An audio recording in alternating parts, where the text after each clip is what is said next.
Swear to stream Oh, to YouTube, shit. you have to hit so many buttons. It is so agitating. It's actually ratchet how many buttons. Ah, Corey, I have a question. I'm so glad I remember this. Put your camera back to where it was. Is there a world where to start the pod, like you can be visible on the bed only in the mirror, but not like in the actual camera frame? This might be freak mentality here. yes. It would be really funny. Hold on. Let me figure this out.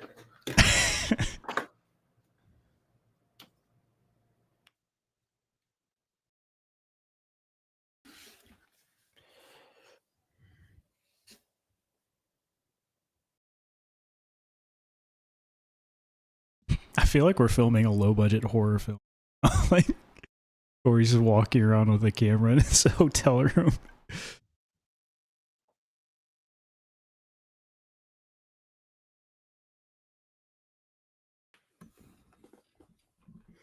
It's like why the camera is like flickering is crazy. It just adds to the low budget esque thing here. Oh, what? Hey, yo. The answer's no. All right, it was worth a shot. Yeah, it's because these mirrors are like. I don't think I could take them off the wall. Oh, I just meant like in your current camera angle right now, if you yourself could just be visible like in that corner of the bed, but also to where you weren't actually visible in the camera, like it was just you in the mirror. I know. What mirror are you talking about? The one to your, I guess left, because Video Ninja. Like that one? Yeah, so like no, I'm doing a bad job explaining. In the reflection of the mirror to the other side of you. Or is that not a mirror? Is that just the bed? Yeah, that's the bed. Oh, I'm an idiot. Okay, never mind. I thought that was a big mirror. No, I'm trying to figure out like where is the mirror that could like get me. Everybody, don't listen. I can go lay there. Because of the way that lamp is, like there's a lamp on both sides, my brain just assumed like that was the reflection of that side. No, that's the lamp I almost broke. Yeah. That's a sconce. My brain thought those were. Don't mind me. guys, my mom That's what I was was like, going for. Yeah. That is actually funny, to be honest. It would be so much funnier through the mirror. I understand what Ted was going for, but there's no way to conceptually. Like, imagine that was a mirror and he's laying there, but then he comes from the other side of the screen. Like, that's gold. That would be hilarious.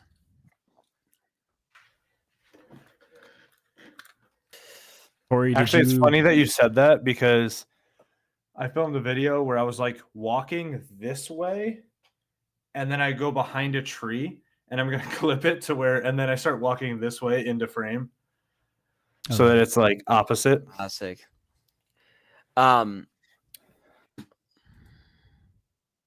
Taylor, do you know Sleepyhead by Passion Pit? I don't. What is wrong with you guys? Do you know any Passion Pit? Really, like one.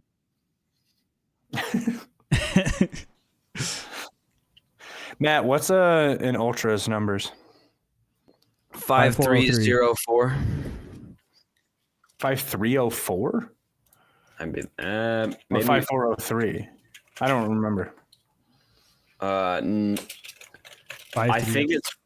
Well, we were both I half think right. it's. Is it 5303? I thought about it. Yeah, I just know the glide is stupid low. Like that's how they put it. Hey, they actually have strikes in stock. Who would have thought? And the new Rise from them is in stock. How is that in stock already? I can buy it now though. But no, once you go into it, it says it launches in 35 days. But it says so July 31st is when it launches. But it tells me that I can buy it right now, even though that's not true. You have to go into the disc to actually look at it. What is the tournament coming home this week or coming this weekend, fellas? Dish open. Are we doing picks for this? Swedish meatballs. I don't know. I was gonna ask if we. I mean, there's a decent amount of. Just no one we know. There's a like decent amount of people. Paul Macbeth. Oh, James the ones that Conrad, can fly Paul on a Macbeth. private jet. Yeah, the ones that can afford. Well, listen. James Conrad, Paul Macbeth, Bradley Williams, James Proctor, Eagle McMahon, Richard Wysocki, Calvin Heimberg, Eric Oakley. Let's see. Certainly, there's other names here that exist. Clay Edwards is rolling over. Joe Tomali. That guy's a fiend in Europe. Joseph Anderson. Actually, Joseph Anderson's impressive there, but I guess it is sponsored by Cast Plus, so that's true. I didn't. Yeah, so I'm indifferent. Like we can do picks. We want picks, or we can. Yeah. This is going to be interesting. This is actually a good question. I wish Tyler was here for. I'm too low.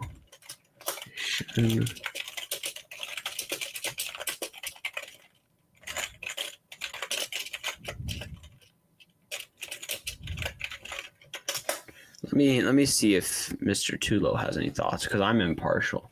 I'm indifferent. I mean, I think our last picks will. Jake Wolf is over there. How is that even possible? I thought that bro got an injury or something. No, he just got injured swimming across the ocean. Because he had to save money somehow. So What's that was the after. Oh, Des Moines. You can always just do Des Moines. Yeah, we could. I'm okay with not doing it. I'm terrible at it anyway, so. Or did you pick what you're buying and sell it? That's a good question. Good thing you said something. No, I was thinking about it and then I forgot. I'll be honest. My goal for that is this is a straight rip from another podcast that I used to listen to a while ago, and I forgot they did, and I listened to an episode the other day. My goal for that is like they were in the esports world, and they were like, and so they were using that in the esports world by saying like, this week we're gonna. It would be as much as like I'm gonna buy high on Valorant because it's gonna go well. It's esports game, or they would go like, this week, I'm going to buy high on or sell low on Burnout as this team keeps hiring extra players so that none of their players experience burnout, and now they're losing every game they play. Or like it was very, very loose. Like anything in this generally like large margin. That's the goal there. I feel like it's a good way to just kind of wrap it. Yeah. Try on my other one though.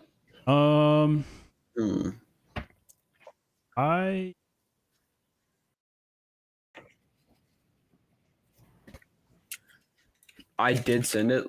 Let's see. Where is... I can't remember. Oh, I think it's in a Google Sheet for ranking points. Oh, my boy Tyler put these in, I think, unless it was one of you guys. In the Google Sheet, we also have them. But Tyler sends it every week, and I just keep forgetting, but he adds to it faithfully. He's keeping track. We'll be able to look at it. Anyone have anything else we want to add to this? KJ to Innova, Vinyl. I was going to talk about Prodigy. Okay. Brutal. Did you guys watch the Grip Locked thing that they came out today? They're talking about Prodigy. Part of what my. Okay. I actually have notes this time. Holy. Hey, yo. I don't. I watched a ton of live disc golf this weekend, but I do not have notes like that. I worked all weekend, so my notes consist of watching Jomez all day today. Oh, speaking of the Discord, Scott, did we ever get you this Discord? We got to get Scott in the Discord. I listened to Grip Lock to Scott. Why does Scott have a... I was trying to make myself a mod, and I made Scott a mod. That's awesome. Just once. That is awesome. I looked at it, I was like, I don't even know what that is on Twitch. He's a mechanic. He's got a wrench. I want to know, what is this course for this event? Let's see. Presented by Tell you I Cat. cannot. I can't even find the name of it. I'm like cooked. It's on the Disc Golf Pro Tour schedule. Right up about Muir Garden Disc Golf Center. Oh, I actually have learn more. Chat, I just got to the same exact place twice. I don't even see where you're seeing this. Huh? I'm cooked, bro. Oh la la, thank you. Oh, this is the same place I was. Where did I even miss this? You just gotta scroll down past the broadcast times. The 2024 Swedish Open, Boris. The beautiful Muir Gardens Disc Golf Center.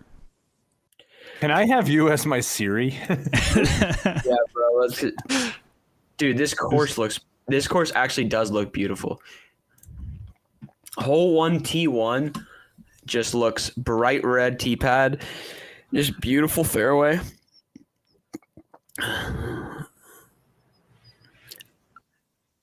I think Casey White played this and did a video on it a couple months ago. I could be wrong though. Jurgen Durgen Bayen.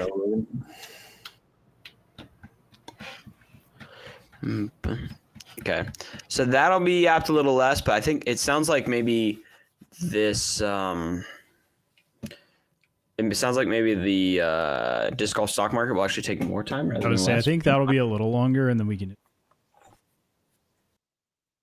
Do we want to do a game? I can try to cook up a game if we want. I love games. Yeah, I mean, we can certainly do a game if you want to chef something up. Taylor, have you seen this Change Together game that's going crazy? Dude, yes.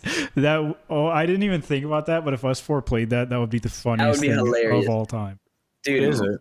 So there's this idea, Corey, of these games that they started calling Freudian games, which are games in which like you're climbing something, and the second you fall all the way back down to the beginning and have to start from the beginning again. That's this like idea of a Freudian game. It just sounds like every video game from the 90s that you couldn't save. Yeah, similar concept actually. Yeah, similar idea. But this one, there is a chain going between. You have to play with buddies, and there's a chain going between the two, like each of your buddy there. So if you go too far in front of me, I stop you from moving, or vice versa. So you have to time a bunch of jumps together. Me and my buddy were playing it, and I think our one friend actually like streams pretty consistently, and so we're all three gonna stream it together. But I was thinking the podcast would go so hard because it's so funny. It was like we just logged on. We're like, I don't know if it's gonna be good. It's like $5 on Steam. Like this might be kind of boring, whatever. And then like it's an hour and a half later, and me and him just been playing silently next to each other at like it's 2 a.m. and we're just so locked in the game. Like they're kind of poorly made, and that's the intention. Yeah, that's kind of the point. Yeah, but they would go crazy. I got a game ready. You got one? Dang, bro is quick with it. Okay, so opening preserve recap, stock market games. Talk about. We'll hit that with. Then we can just kind of yap at the end about what we used the yap for in the beginning. Yeah, I agree. Yeah, I think we're chilling there. And then yep. Okay, I'm chilling. You want? I can run it. Yeah, run it, Taylor. Absolutely. I got hyped up by time.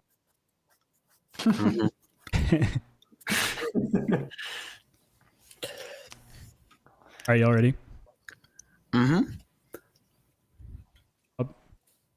Yeah. Wait, Corey, new channels today, right? I thought it was today. It might be tomorrow. Oh, that's sad. Okay. Because like 2 weeks. I don't know if 2 weeks meant today or 2 weeks means tomorrow. The exact second. I'd be so upset.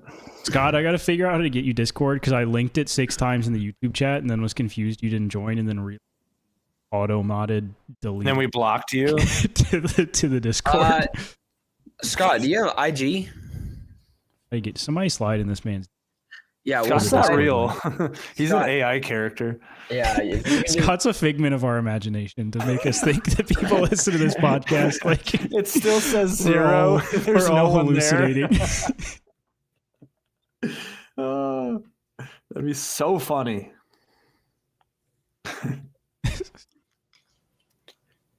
That's the twinkle that keeps us all going in the podcast game. Please. Let's see here. Oh man, that would be so funny. People listen to it and they're talking and they're like, who is this Scott Who's guy? this Is there Scott? like a 5th guy on Which is hilarious. I was actually thinking about this earlier. We actually get more listens on like Spotify and Apple Music than on YouTube. So if we ever like mention like the live chat, people are gonna be like, what is happening? Yeah. Do we actually? I was wondering the other day about that. I was looking because we had 2 5-star reviews and they weren't from me, and I didn't know who else they would be from. I didn't do it myself. And they weren't from me. So I was other than the first episode, which Hunter tweeted that got like whatever, like 600 views, we typically get like 20 to 40 plays on like podcast. that is actually so interesting. It's wild to me. Way higher than I It's- thought. Just given that we've put 0 effort into like growing that other than just posting it. Yeah. Like I was like, we're kind of like wasting time posting this on Spotify considering we don't talk about it at all that we're on Spotify. And then apparently I was wrong, man. God, I got you. If nobody else has got you, I got Oh, I was about to. If you got That's the DM, got go you. for it. He's already followed by Corey and Yeah. Tyler. We've had conversations. He showed me his cool logo. Oh.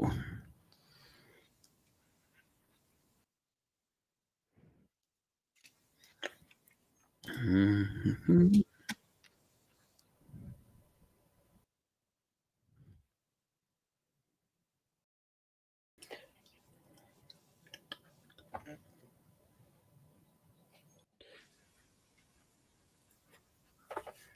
So sorry, Scott.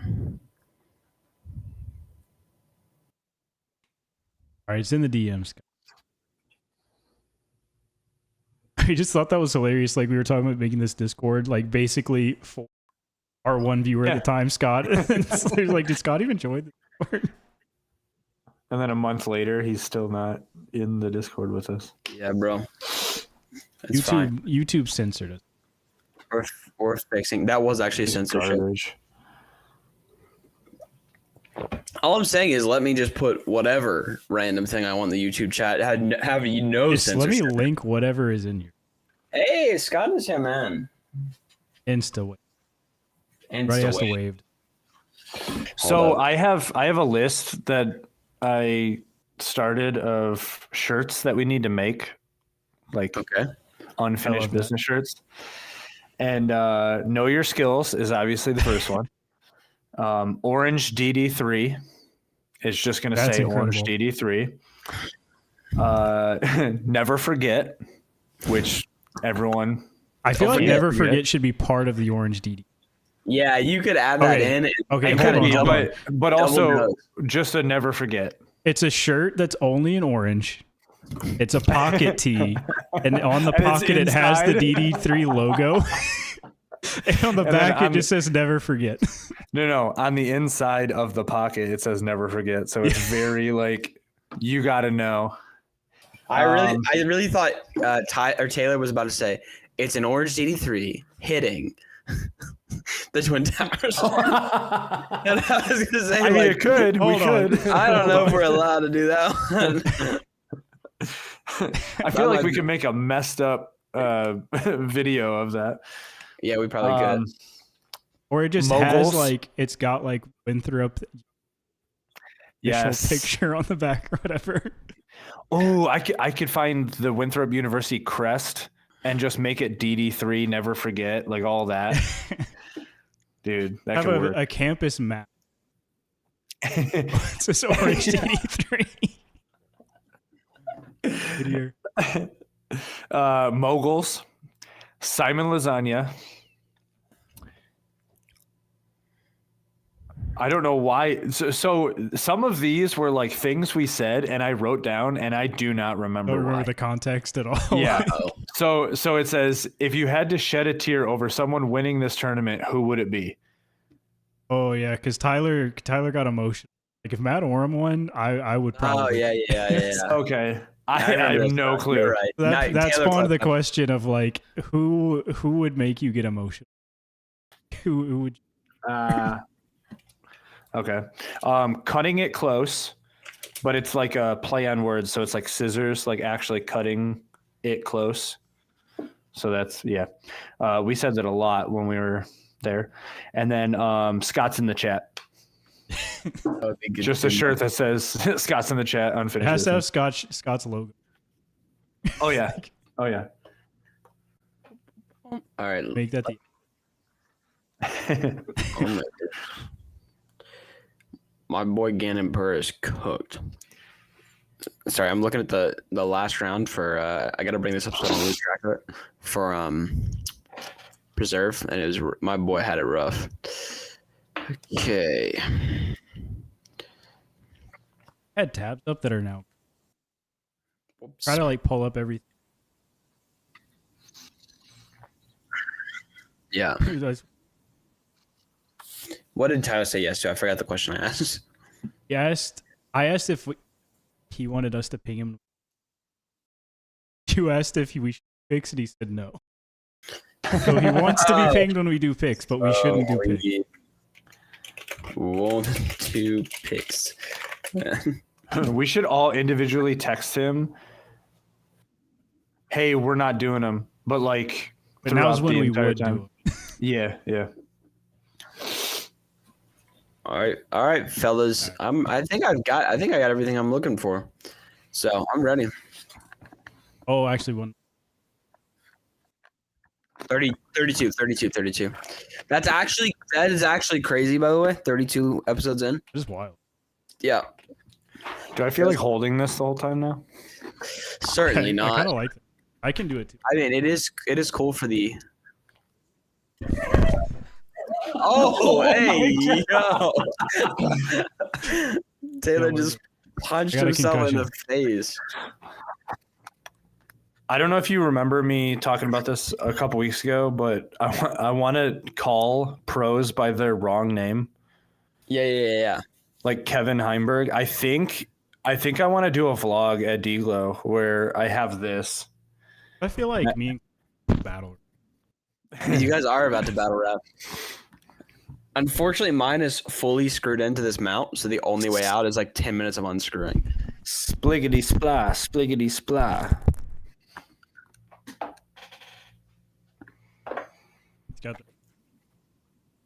Corey, for real, what no one has done is gone for the like crazy interview at, you know how they used you actually, I don't know if you've seen them or not, like crazy interviews at like YouTuber conventions where they're just asking insane questions. No one's been cooking that up at Have you ever watched Kyle? As in the rapper? No, as in Kyle the comedian. And he has a YouTube, dude, look up Kyle baseball. It is the funniest interview. He like purposely stutters, but it's like here we are in when you get to the Dodgers game, swinging for the fence. Can you talk to it? And then he would just like put it in people's faces, and they're like, I have no clue what you just said. You know what you should do this episode? Well, I'll show you via this. Like I am directly below you, and then below you. Yeah. Every time we start talking, if you hold the phone, you should just point your. Wait, what'd you do this week? Yeah. Okay. Bro's talking about Kyle from SNL and didn't want to just tell me that, and we'd be chilling. First off, I was watching Kyle before he was on SNL. Yeah, Kyle. Where he was born. I agree with you, but I feel like that's the off. I don't watch Saturday Night Live. I also don't watch Saturday Night Live. That's where I know his fish from. This exact style, but in disc golf, just doesn't exist. That would be hilarious. Yeah. If you just have like 3 minutes of pros time and you're just asking dumb questions, I was thinking about trying to find like 2 or 3 questions that I would ask every pro, like after calling them the wrong name. It's like, here I am with Kevin Heimberg. Kevin, what do you think you need to do in order to lock in this victory? And then just like shove it in their face. Just as close to their mouth as Yeah. Okay. In Tyler's opinion, we skip picks for the week unless one of us wants to really do it. Does any of us want to really do it? No, I'm down. I'm also down to skip. We'll get to 8 picks and be like, European name we can't pronounce. Vaino Makala. Chat, what's that guy throwing nowadays? Now that he's gone, what's he throwing? Ferdinand Magellan. I guess. Okay. When I sent that where I said Discraft ? I didn't mean him. I meant like the archer.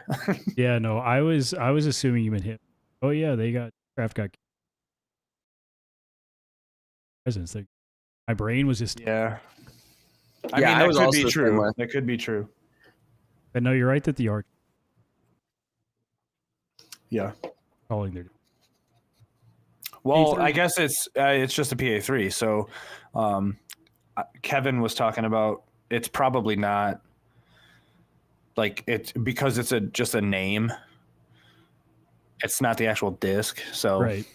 they could probably Kevin get away Heimberg. with it. Kevin Heimberg. Mm-hmm. Yeah. For like the 4th time, you guys ready to rip this thing? Yeah, we are actually. I Before we actually started? am ready. So we're skipping early. So we're skipping all the early stuff and talking about it after the fact, right? Yeah. We're just gonna rip straight. Into preserve. You ready to talk about the preserve, Corey? Let's talk to it. Let's talk about it. Let's talk to it. We're live here at Preserve International Bears. Let's talk to it. Yeah. All right, for the last time, Taylor actually can start us off. You're good. I threw for content. I loved it. What is Scott talking about? Yeah, so your interviews. What pro would and would not get the Betsy joke? Oh, dude. I feel That's like a great Kyle tier Klein. list. Kyle Klein might get upset. I could. See I that. actually do think I could think. I feel like he'd be like, my name's Kyle, and I'm like, yeah, Carl Klein. I know who you are, Carl Klein, and I feel like some people would appreciate it, but I don't know. I'd have to think about that. You have to hit Drew first and like make Drew play along with it, and then put that clip out. Yeah, it's gotta. shortly People have after. to know. Yeah, what's going like- on. I know, but I got to think of one for Drew that's not Hugh, because Hugh is not. Yeah, you can't use Hugh now. But No. you need to rip that day one and then instant put it on your IG so pros for the whole weekend know if this guy's coming up to me, I know what he's doing because you got to link it to Drew and then just do it that way. That's your way. Well, You I understand what I'm feel. Yeah, I guess so. They all But know that's a me gold anyway. mine. That's a gold mine. Yeah, what pro doesn't know completely Corey is the That's big the good- question. Yeah, who doesn't You know, know Corn Bob, man? Gannon came up to me last year and was like, "Dude, aren't you the dude that did the video game movie show move?" You know? Cinema. No, he didn't. I came up to him and I was like, "You commented on my video." He's like, "Which one?" I was like, "The video game one." He's like, "Oh, that was you." All right, whatever. Why you All right, talking whatever. All right, buddy. about? I got chicken nuggets to eat, dog. Yeah. Nuggies. All right, let's do this. What's up, guys? Welcome to another episode of Unfinished Business. This is episode 32. Thank you to Matt for letting me know that before we recorded. I'm prepared today. We've got a great show. We're going to talk about the Preserve. Nobody wanted to win, in my opinion. We're going to get into that for sure. A lot of basket drama this last week. More Prodigy drama. We're going to start a new segment this week called the Disc Golf Stock Market, where we're buying and selling different topics in the sport of disc golf. We'll talk about the Swedish Open next week, and then we're just going to yap as always. A little bit different format tonight. We're just going to get straight into it. We're going to talk about the Preserve. my piece, I've already kind of alluded to. I thought the final round was hilarious because it was more a battle of like who wanted to win the least. Everybody kind of had an opportunity, had an option to kind of take charge and take the thing down. Nobody really wanted to. So that was my general opinion, but I'll start off with you guys. What did you guys see out there? How much of the preserve do you guys get to take in? Corey, go ahead. Speak, brother. Well, I have been working this entire weekend, so I didn't see anything live. Not that I would anyway. I'm not really a live guy. So I watched the final Jomez coverage, and it was awesome. And it's very stuck in my brain because it was earlier today. Yeah, what did you think about it? Do you agree with Taylor's statement or no? No, because I feel like the reason people fell out of being in contention was because they slipped up on something that would have put them over the top. Does that make sense? Yeah, I think I get you saying. I feel like they were going for it. It's not like they like just fell apart. Yeah. It was like excusable mistakes. It's not like something. It was like I tried to turn this over. It went OB. Now I can't go past Ricky or something like that. Except Kyle Klein almost threw in on 18 for the Albatross, and I would have pooped my pants. That would have gone crazy, dude. I was watching that live, and I'm like, there's a lot of cheers, and then it clips to it, and it's so much closer than I thought it was to clip that in there. Would that be overshadowed by the holy shot still, or do you think that would be like the new holy shot? No, I think the holy shot still gets it because it was like he had to throw it in. I guess you could make the same argument, but like because of the setup, I think it would be the holy shot still beats it out. I think it's just stiff, like just because of his world.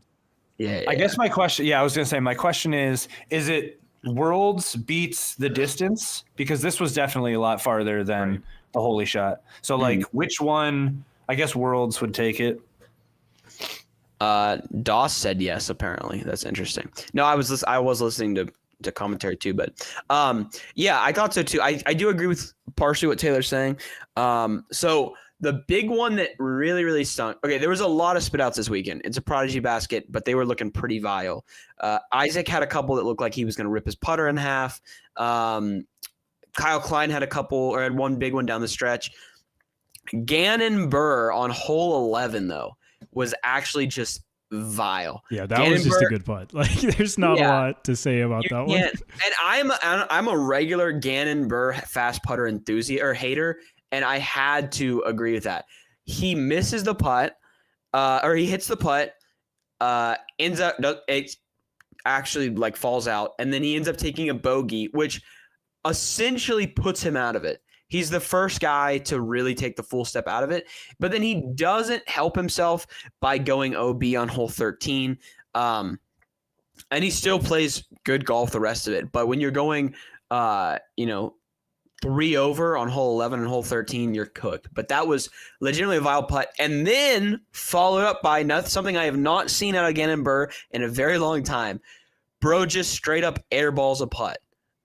I don't know if you guys saw that. Yeah. I have not, like, legitimately, I looked at it, I went, I have not seen Gannon fully airball a putt in ages. Yeah, but that was insane.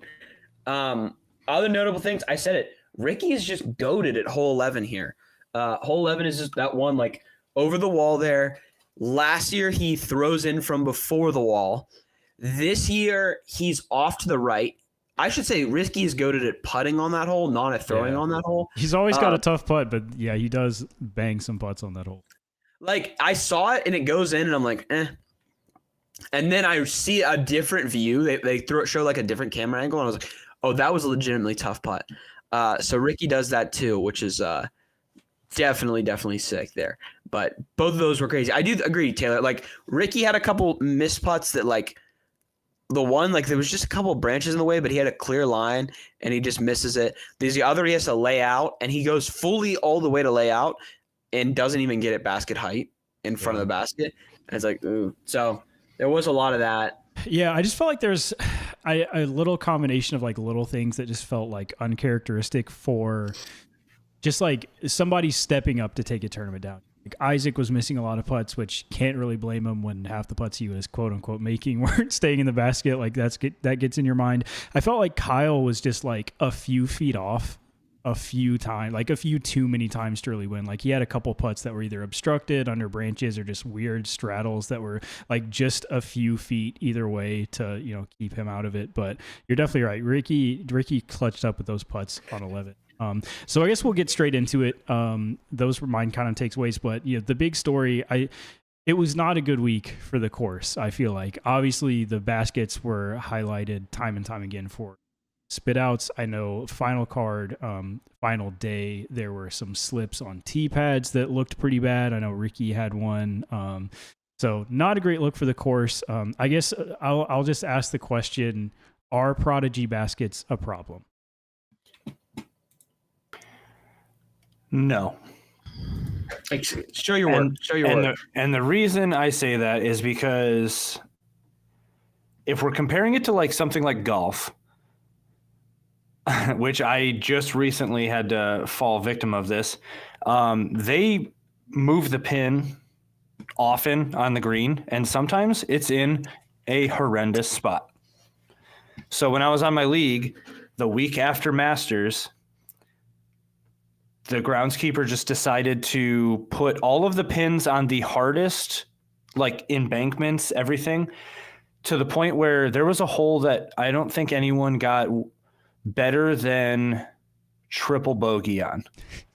That's and crazy. It's because, and it's because it was literally on. So the green itself is like a 2-tier. So it's flat, ramp, flat. And he put it on like a third angle to where it was in between and also sloping like into the middle. Basically, there was no spot that the ball could like stop near the hole. You had to hit it and make it in, or else it was rolling 20 feet back. So we all started rolling 20 feet. It was like playing the last hole at like a putt-putt, where you have to either like get it in for like a free game or it just like falls. It was horrendous. I think Prodigy baskets needs to be treated like that because it's something that everyone knows now that you need to have a different kind of putt to keep it in.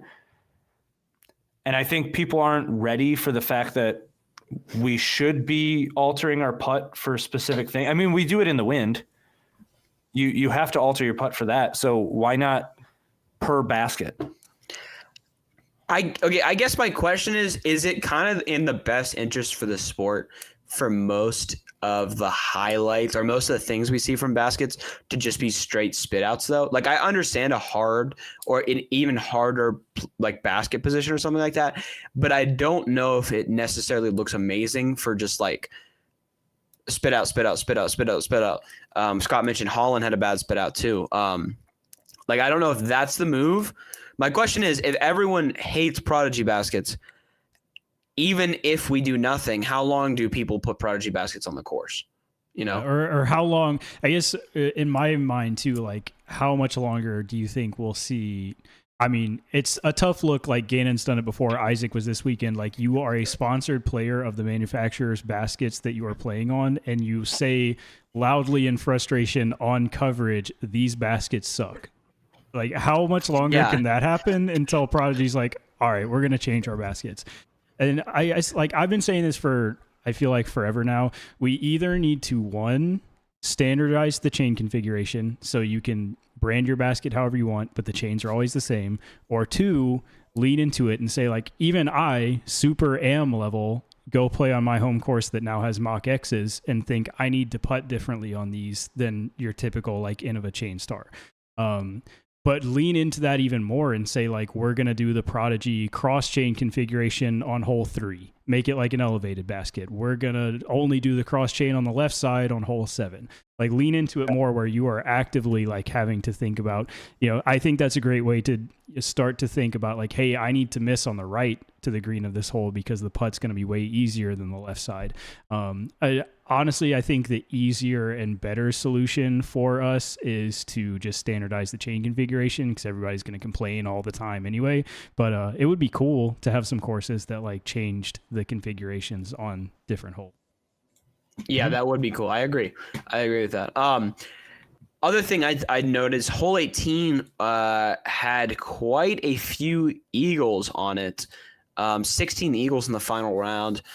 Everyone on the lead card other than Isaac Robinson eagled it, and I think it's because he went OB on it. So that's another thing. And there was a lot of throwing. Like Ricky had Ricky had a decent shot at throwing it in. Kyle had a decent shot at throwing it in. Is the idea that I'm hearing from a lot of pros in your guys' head that the preserve is just a birdie fest? Do you think that reigns true? Yeah, I definitely think so. But I'm not in the opinion that that's a bad thing. It would be a bad thing if every course was like this and like for every weekend on 3 rounds you're needing to get to 40 under to win the event.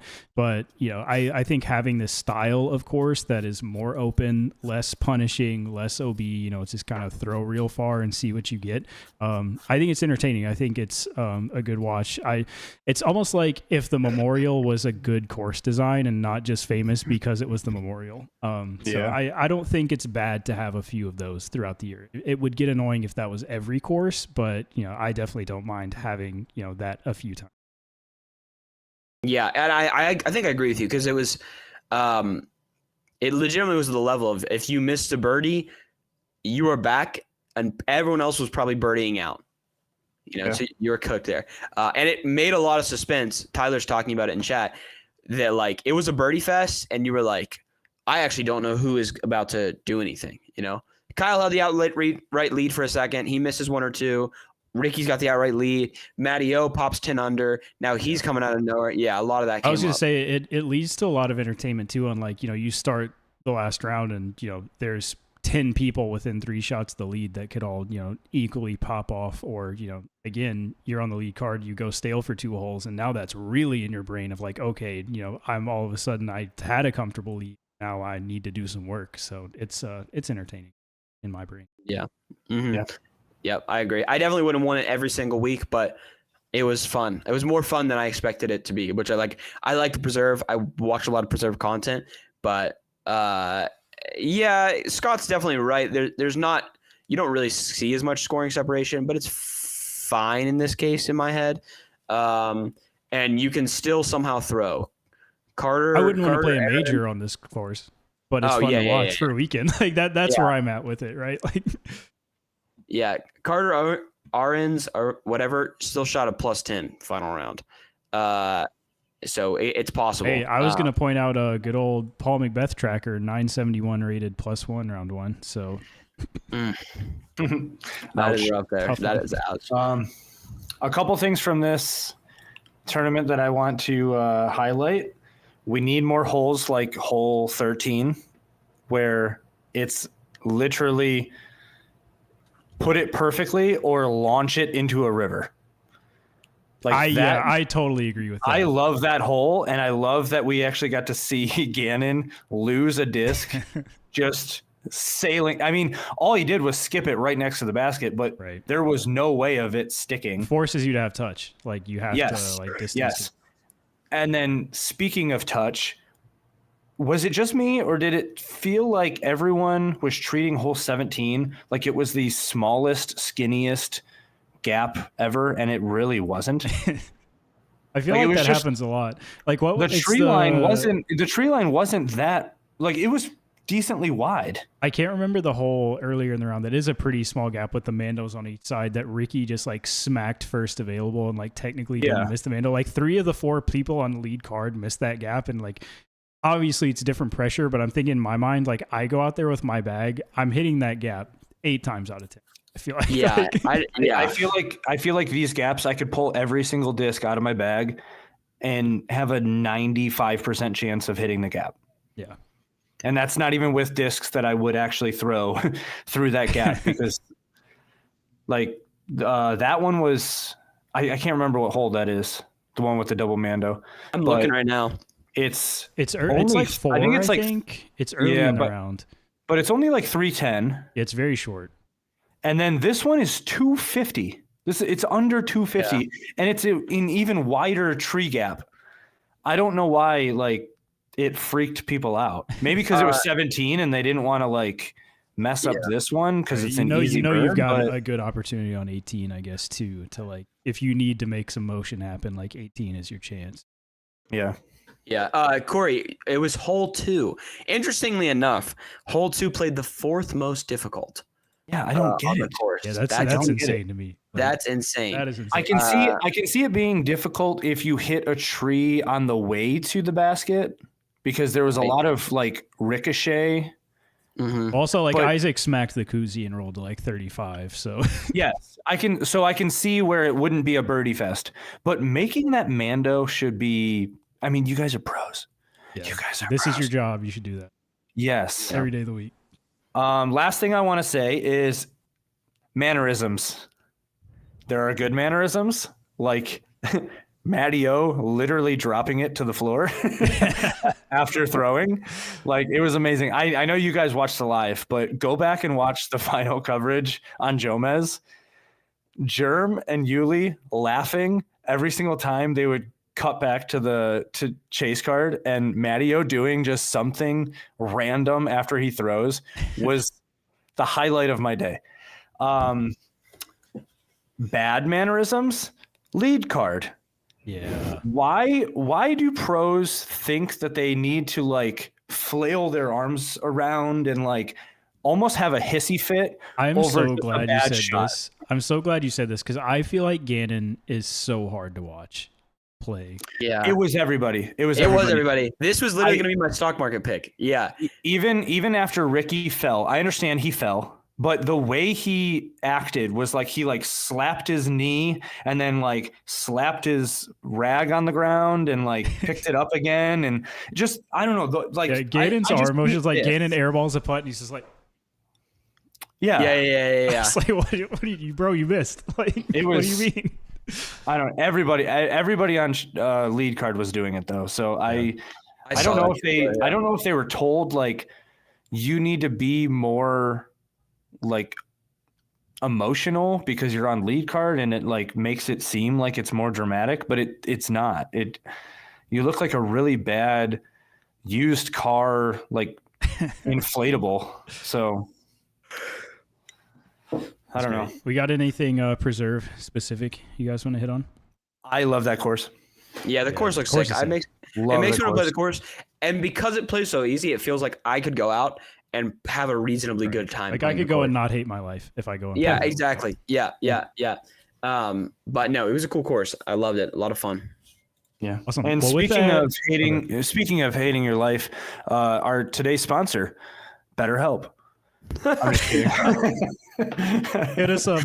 I feel like that's every YouTube video lately. I had no clue where you were going with that. I didn't either, but I loved it. Yeah, that was so fun. I was like, dang, bro. Okay. All right, well, Matt just mentioned it. We're gonna roll into this. This is Matt. Why don't you give us an introduction? Because this was your addition here. This is the brainchild of Matt. Yeah, so we're gonna do this, and I think it's a generally fun idea here. The disc golf stock market, where the goal is to obviously buy or sell specific things in the disc golf world to make the most technical money possible. So everyone's gonna bring 2 stock market options, and tell us a little bit about why they think it is a good buy or a good sell. Taylor, do you want to start? I was gonna ask, do we want to roll through like 3 of each category? So do we want to do like buy, sell, sell, or do you want to do buy/sell from the same person at the same time? Let's do buy/sell because I think that's funnier. Okay. Mm-hmm. I will go ahead and start then. I am buying European disc golf as a whole. I think their coverage is better. I think their courses are better. I think pretty soon their players will be better. I'm super excited to see this expansion of the Pro Tour in Europe. James and Eric have been over there for a while, and I swear every week I see a post from Eric Oakley that's like, this is the best disc golf course in the world. This is the second best disc golf course in the world. So he's like super hyped up on these courses. So I'm just super excited to see where that all goes. You know, they have a ton of young up and coming talent as well. So I think overall, I am just buying European disc golf. I am selling anyone in the chat or otherwise. I've seen a ton of this on Twitter and Discord, Instagram, all of it, that are like super vilifying Prodigy for letting Kevin Jones and Vino Makla go. The Prodigy's the worst, greedy company, bad business. I can't believe they let my favorite player go. You know what has a lot more impact than actually being a bad person? If the company goes under because they're paying these salaries and they lose real workers that have health insurance and families on this job because you were paying Kevin Jones $125,000 a year to be in 70th place in the Pro Tour standings and not do anything. So I don't understand how everybody's coming at Prodigy and being like, I can't believe they would treat someone like this, especially when Griplock comes out today and find out that Prodigy set up the Innova deal for him. They connected the dots so he had somewhere to go. Like, I am so over this idea that Prodigy is like the worst company ever because they have bloated contracts that they're not getting any money on, and we're going to see this on a lot of other 2020/2021 contracts. IMO. Yeah. That's my piece. All right. No, I 100% agree. And I think a lot of the times we lose the track that when Prodigy started, they were the first ones trying to even give real contracts. They were the first ones even Will Schuster was the one like, hey, I want to do this for the players, and obviously they've got to bounce around some in between. But yeah, they're definitely going crazy on that for a guy who is just wants to make his music, man. Okay, my question is how many discs with Kevin Jones's name on it are actually selling in comparison to other pros that are making around the same? I feel like even when Kevin Jones was like good, I was the only person I knew who had a Kevin Jones signature disc, and it's because I bought it with tournament money. like I got money from a tournament, and those were like their like Spectrum had just came out. It was like the M3, I think, the Spectrum M3. So I got one with tournament money. So you paid with funny money. Yep. Reasonable. Yeah. All right, Corey, do you want to go ahead with your buy sell? Yeah. Mine are a little more personal. I'm buying touchy forehands with putters because not that many people do it. People need to learn how to do it because you need to be able to finesse a putter shot. And I'm not talking about like an overstable approach disc. Everyone knows how to chuck a zone and not let it like burn over. Take your, maybe not your putting putter, but take your putter that you usually throw and just try and throw it forehand on a shot that you would never do. And it is so fun. I actually filmed a full video on this, and it is a blast. And then yesterday, I was at Park Circle in Charleston, South Carolina. Awesome course. Threw in from probably like 70 feet up onto a tree stump. And the people I was playing with freaked out. They wouldn't have freaked out if I just threw it normal. But it was a forehand. And that was the first thing they said was like, forehand with a putter. Like it's insane. So do more. Hey, you're right. You know why? Because I was literally just watching that video of Paul and AB throwing Lunas only, and they both threw Luna forehand like touch shots. Yeah. If the pros can do it, you should be able to do it too. Or you should try and do it too. I feel like I never throw that, That's but good things always happen. Like I threw in that Invader. Yeah. But that's the thing. Not every pro knows how to do it either. Not every pro does. And a lot of the cases, in their case, they need to take the most ridiculously consistent, in this case, zone disc, just because they don't want to have any freaky little scenario. But it's sick when they do it. So yeah, but I'm talking about like, say you're stuck behind a tree. You don't have a putt that you're like comfortable with.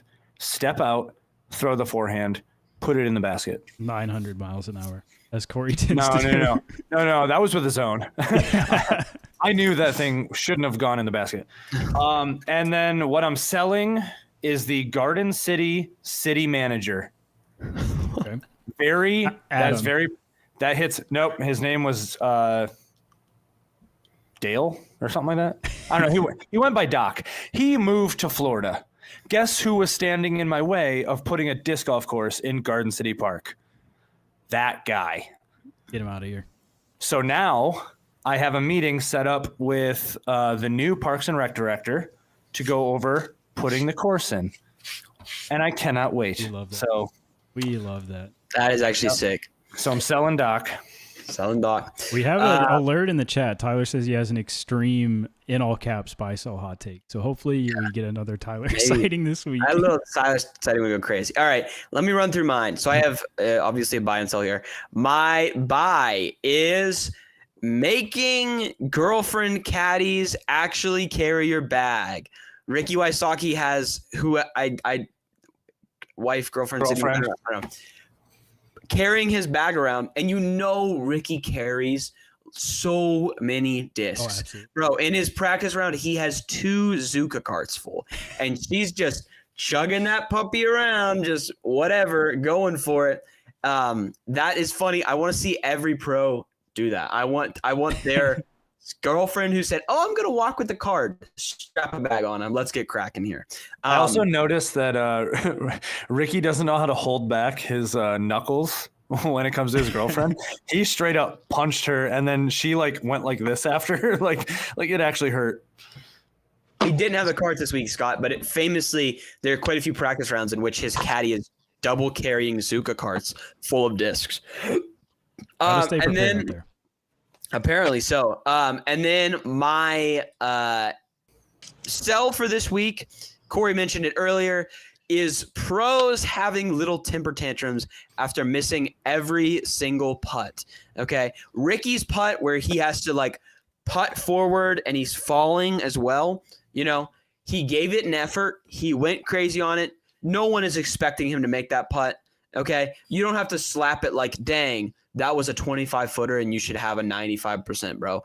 You were under a tree. Even from under the tree, you didn't do a great effort, but we don't need the full-on enthusiasm there that I saw from a lot of people. Or when Gannon airballed and then he proceeded to pull his hand up and look at it. That as well, not necessary. Let's go ahead and sell that behavior there. All right, Tyler's in. Tyler's in. Breaking news. We'll bring you in now. Wait. We have to bring you up on the live. Yep. Got him. To have your video. We got him. All right, Tyler, speak your truth, man. So I have an extreme buy-sell hot take. I'm buying that disc golf is hemorrhaging right now. I don't think it's actually disc golf induced. I actually think the big driver for that is actually just the economy and the way things are with people right now. I've gone into 3 disc golf shops, and there are discs all over the place. And I always walk in, and I might talk to some guys, and the 2 out of the 3 places are not my normal places I've gone to. But I've said to them, dude, you guys just get all these discs and blah, blah. And they're like, no, these are discs that we've been trying to sell for a long time. So a lot of disc golf shops, at least the ones in my area, are having a hard time selling stuff. And it just seems like the interest in disc golf is going down. Now, with saying that, disc golf is a cost-efficient sport to play, especially outside. So you would think if it's more cost-efficient, more people would be playing it. But the thing is, all the money that gets pumped into disc golf, it's not like golf where you go to the course and you pay the course to play. All the money that gets pumped into disc golf is buying discs. So, because I was having that conversation with somebody, and they're like, that doesn't make sense. Because if it's cost efficient, people should be playing it. And I say yes, but they're also the used disc rack are really flying high. A lot of people are going through that, but a lot of people aren't buying new discs. I mean, discs are costing $25+ now. That's my opinion. I'm wondering what you guys have to think about that. Do you feel the same way? No, I completely agree. I mean, I cannot think of the last time that I purchased a disc, which I'm a unique case as a disc reviewer. I get things sent to me. Fortunately, before this year, I'm a nobody anymore. But I genuinely cannot remember the last time I bought a disc. And it's the same thing. Money is not going as far as it used to. Discs are more expensive than they used to be. It used to be super easy to justify, hey, I'm going to go buy 2 X out new discs for $25.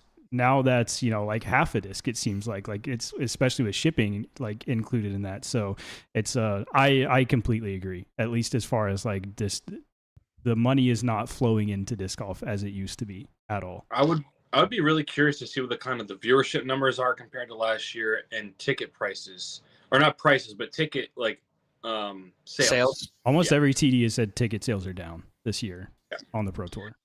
Yeah. So there needs to be.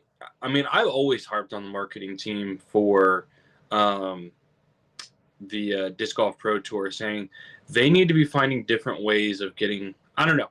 We need to get more people into disc golf events so they can experience what it's like seeing pros play, get them excited. I mean, I have a buddy that owns a driving range, and he says he loves, or his most, how do I say this? His 4 most productive days at a driving range are Mondays after a major, right? Yeah. So, like, we need to get people excited like that to want to go out and go buy discs from their local stores. Like, I don't know what it's going to take, but somebody needs to get it together with the marketing team. Or they need to bring somebody in that's like a professional or not professional, but like up there in marketing to help. I'm curious, just as a question, do you think that that's partly an issue with like how our tour is laid out? I mean, thinking about the 4 most, like the busiest days at driving range are the 4 Mondays after a major. We've had one major that nobody, like, it's just been controversy the whole time, Champions Cup, right? So, like, we're not even, I think that's always been a flaw in my mind with the disc golf season. It's like, I cannot watch until August and miss almost nothing, I feel like, as far as, like, genuinely important tournaments, which does not feel good. And for us Americans, it feels like Champions Cup and then Worlds. I mean, we watch European Cup, but it is like, you can't just do that right in the middle of my talking, Corey. What the heck? I texted him. Oh, okay. Yeah. Corey just texted me, and I'm like, now I'm trying to read. I'm not professional enough to like not look at it. But like it feels like we know the European Cup's there. I'll watch it. We all watch it, but it doesn't feel like it just feels like you're exactly saying, like, we go from, what is it, April, and then Worlds is at the end of August. And so, and then USDGC we throw in there right before the fall. And then Pro Tour Championships like the next week, right? Like it's just... they cram like 3 large tournaments within like 5 weeks, I think is what it is. So yeah, I mean, I don't know. I wish I could sit here and say I've got a ton of ideas. Corey, you need to get your brain going because I feel like you would have a bunch of good ideas. And I don't know. They gotta figure this out. So, anyways, I was just sitting here thinking. I saw Matt's question in our group chat, and I didn't really, or the stock market thing. I didn't fully read it, so I didn't fully understand. And then while I'm sitting here listening to you guys, I just put the baby down for a moment, and I was like, I gotta get on it. I gotta talk about disc golf hemorrhaging. I mean, I'm worried for disc golf, honestly, a little bit. I wonder what the growth is like. I wonder, are we dipping or are we at a plateau? No, I think we're at a plateau right now. I hope so. I mean, I really do. I mean, I think my biggest thing that I can think of that come to mind is like, I want to play some like exciting courses. Like, I don't want to play the courses that we built 10, 15 years ago. The disc golf has changed. So, I don't know whose responsibility it is or how you get people in our areas to start building courses. I mean, Taylor, they're building some places around you a little bit more, which is exciting. I know there's nothing being built in my area right now, anything new. There's one new course in the last 3 years. So anyways, I'm thinking like I'm getting a little bored of the same courses right now in my area. So yeah, just some context to Tyler. I know membership is still growing. I don't think we've hit a year yet where we did not grow in disc golf. Like PDGA membership last year was the first year since its inception that the Pro Tour lost, or not the Pro Tour, but the PDGA lost money. They really? did not. Yeah, they did not profit. Which a big part of that is the lawsuits and Natalie Ryan and that. So sweet. Yeah, unfortunate.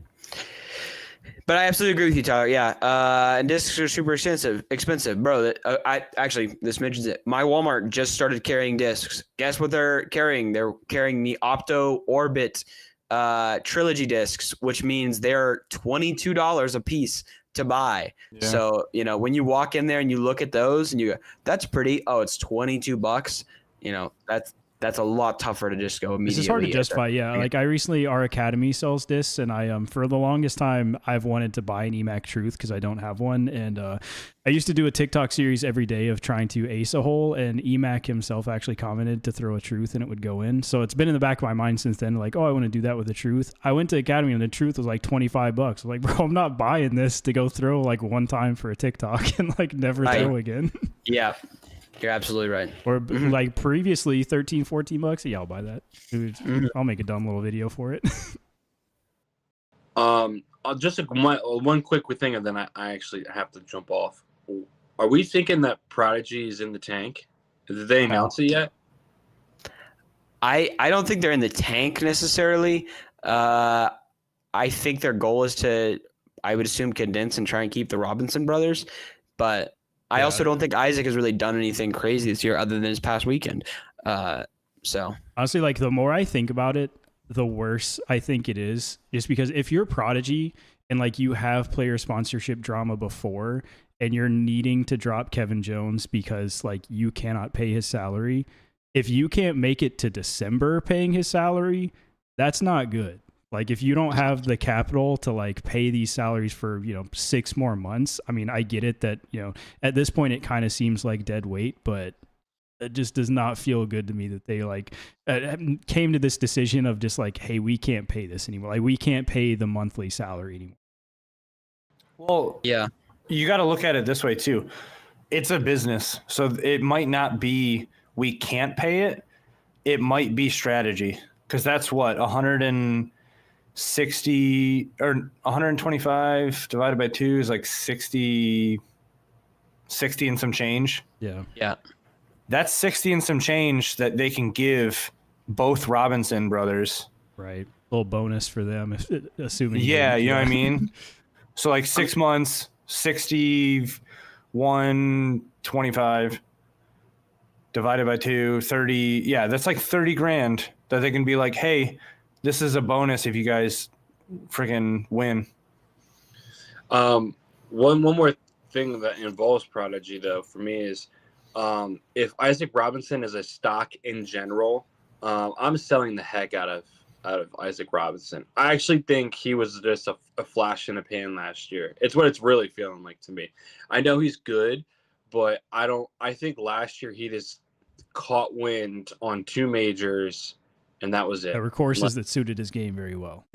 Or just yeah, I mean, he had to manage Fox Run, but I think Brewster played really well. I mean, honestly, the hills that Brewster did not do, or the cameras did not do the hills of Brewster justice. Like it is a very hilly woods course. I was there, and I was like, when I went home and watched coverage, I'm like, you cannot tell. Like it was like hole 3 or 4. It's really uphill, and you just don't realize it. But anyways, I think Isaac. I don't think he's as good as winning 2 majors last year. Is what I'll say. So if I was Prodigy, I'd be very careful how much money we're dishing out in general. I think the days of making more than $100,000 are over.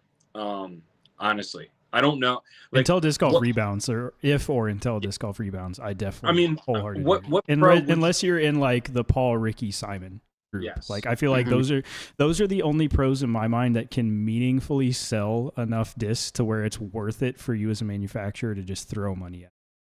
I mean, like, what pro would you give more than $100,000 a year for 3 years right now? Calvin, that's going to move, maybe. But Calvin's Aaron Gossage. Goose more than 100,000. He hasn't won anything. I love him. I know you do. I want to give him the world. But I feel like there's such a disconnect between like, yes, Isaac is a quote unquote proven winner. Like we can talk about, if that'll continue, but yes, proven winner, had a great season last year. How many archives are selling because of that, right? Like there's a disconnect between moving plastic to a level of, the big, you can probably count Ricky in that. So I'll say like Paul, Ricky, maybe Calvin, Simon, of like their name. Eagle's probably in that list as well. Like them as a personality will sell discs. But it's not strictly, you have to play well to be relevant and, get to that level. But we're at a point now where like, I think Paul, Ricky, Simon, Eagle could stop playing well next week and their discs are still selling for a few years at least. You got to be a two-timer, I think. Two-time world champion, and then that starts making me a little bit more It doesn't even matter. You don't think? No, it's an influencer market now. Yeah, I was going to say, look at how many videos Paul Macbeth says, "Hey, check out this new plastic in my disc." When's the last time you saw a video of an ad of Kevin Jones saying, "Check out this distortion"? I've never seen one. Yeah. And I mean, to your point, Corey, Bedanza discs are selling out on Infinite. Yeah. Right? Yeah. Like it's all social media now. Yeah. No, hey, look at it. How many pros have started YouTube channels this year? They're figuring it out too. They're not that, they're a little far behind, but they're figuring out, they're looking at saying Simon and saying, everybody loves Simon and everybody tunes in for his videos. And every time he has a new release, guess what? Ace runs at Maple Hill with my brand new, whatever this is. And he only has to play like half of the tour. Yeah, exactly. Because it doesn't matter.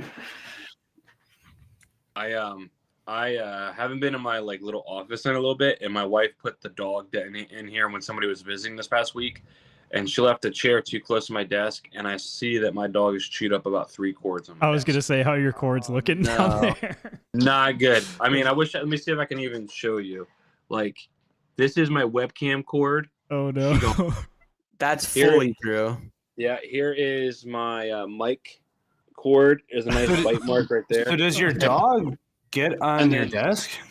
Yeah, dude, I got a small dog, but he jumps up from here onto the desk if the chair. And then look at this. Here is the hold on, wrong way. There's the Ethernet cable. Uh-oh. So that webcam is going to be agitating. You can't replace that cord, bro. You're going to have to buy a new webcam. But, well, yeah, anyways. So, all right, guys, I miss you. I want to get on good to see Friday. you. Hope all's well, man. Bye-bye. Yeah. I love a little guest appearance from Tyler here. If we consistently get a little Tyler guest appearance, I wouldn't be mad about it at all. So, did everybody buy / sell? We started yapping for a little bit. We all good? Yeah, I think we bought and sold. Yeah. All right. Mm-hmm. I cooked up a little game when we were starting the podcast here. So why don't we y'all down to just close out with a little game? Yeah, let's close out with a little game. All right, this is going to suck if you guys have studied this list, but I feel like you guys have not studied this list. So here's what we're going to do. This game is sponsored by FoundationDisc.com. So thank you to Foundation Disc. This is going to be my plug. Also, like and subscribe to the podcast. I'll say it. We're at 94 subs right now. We get to 100. I'll give you something. We'll find something to give. Yeah, we'll get cracking. We'll give something away. So press all the buttons, like, subscribe, notification bell. I don't know what I'll press it.